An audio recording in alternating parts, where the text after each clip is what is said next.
Saya mengajak terutama masyarakat Minangkabau yang mengaku punya kearifan, yang mengaku pandai melihat yang tersirat, bahkan mampu membaca yang tersurat.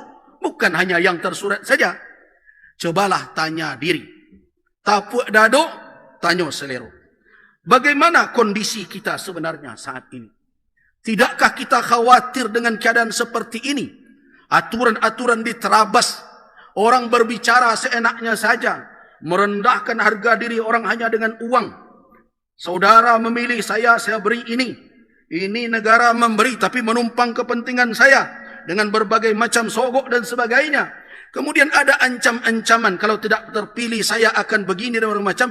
Itu semua kalimat-kalimat tidak beretika, tidak bermoral dan tidak berakhlak, merendahkan harkat dan martabat kita sebagai insan yang telah diberikan 3 alat utama tadi. Jadi kalau ada orang yang bicara begitu, jangan lagi dipandang dia sebagai orang yang patut untuk wakilkanlah kami, untuk dititipkan kepadanya amanah. Saya ingatkan kepada seluruh ulama untuk bergerak mengingatkan umat jangan kehilangan 3 fungsi tadi. Mata pakai supaya terlihat apa yang hak dan batil. Kemudian yang kedua, telinga pakai, dengarkan berbagai informasi dan saring mana yang benar dan mana yang salah. Dan yang paling utama adalah pergunakan nalar yang diberikan oleh Allah Subhanahu wa taala, karena itu bias cahaya yang ada di dalam kalbu kita yang terus kita katakan kita muslim, kita mukmin. Tetapi ketika dihadapkan dalam perkara kepemimpinan, kita campakkan iman kita. Benarkah itu? Karena itu, wahai kaum muslimin, melalui mimbar ini, ukuran utama seseorang patut untuk diberikan amanah adalah ketakutannya kepada Allah. Keadilan dari situ dilihat.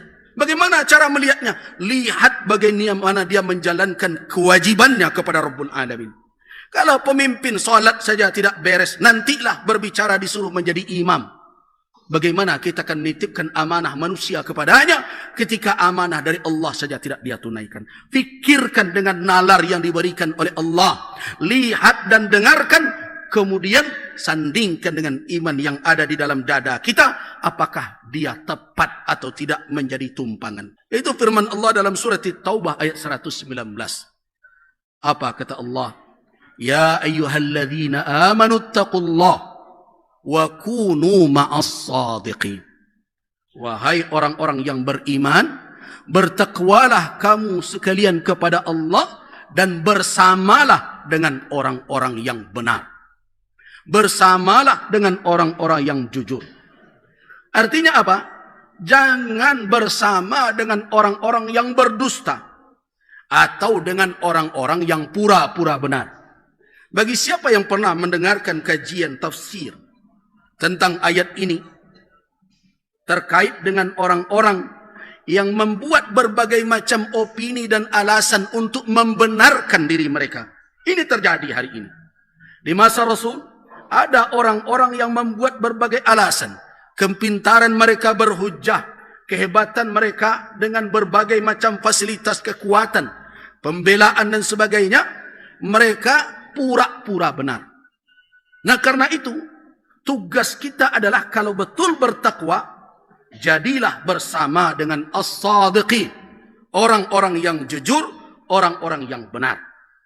Jadi karena itu, kalau betul kita mengambil tausiah ini, mengambil butir dari khutbah ini, maka keluar dari surau, dari masjid ini, maka orang yang mendengarkan khutbah akan bisa melihat siapa yang akan menjadi temannya, bersama siapa dia akan berada. Kuncinya adalah ma'as-sadiqin, bersama orang-orang yang benar lagi jujur. Nah, karena itu saya ajak kita semua untuk mencari tahu itu. Jangan hanya kebenaran karena pembelaan, apalagi kalau kebenaran itu dipaksakan dengan kekuasaan.